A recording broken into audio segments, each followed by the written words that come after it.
I'm pretty sure everybody's been following the protests and all the action that we've been putting behind and all the effort we've been putting behind some of these current situations. A lot of people think that we're just out there making noise, standing on the corners and things like that, but there is more to it. It's more than the eye can see. So all I wanted to do is address some of the issues that we're going after and hopefully some of the solutions that we're looking to get from some of these issues. The first issue that we're really hitting on is the off-duty and on-duty police officers being equipped with cameras.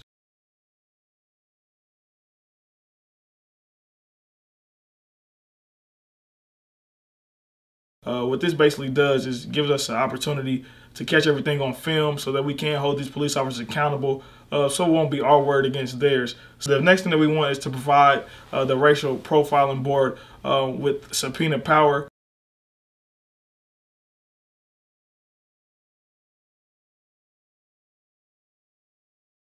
We want a department-wide crisis intervention training.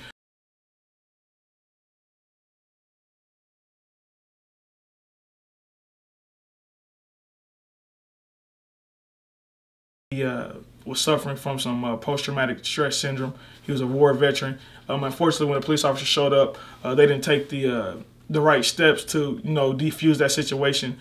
They showed up with criminal intent and they did kill him. And unfortunately, they weren't equipped with the right crisis intervention training. So if that becomes something that all police officers have to go through, I think that'll help diffuse a lot of the situations that they run into. So when they show up on the scene, they can de-escalate those situations instead of escalating those situations.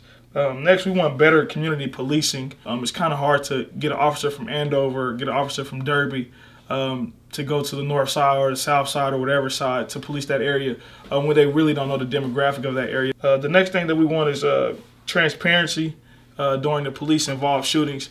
A lot of the information is withheld. A whole bunch of the stuff with Ferguson is that because those people did not know what was going on, so they could only act off of what they knew or what they heard. But if we get the facts, we don't have to react in such a manner like they did in Ferguson.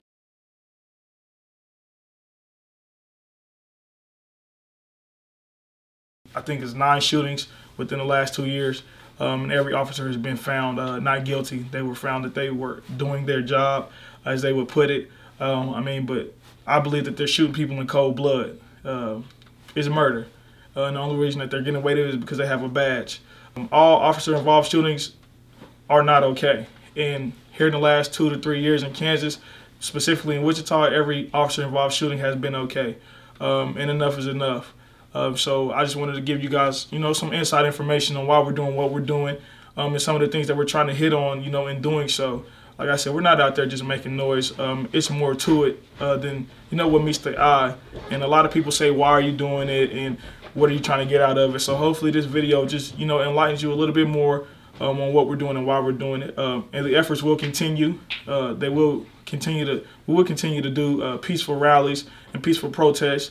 We do not plan on taking any violent measures here in the city of Wichita, Kansas. We want to continue to do everything in decent and in order.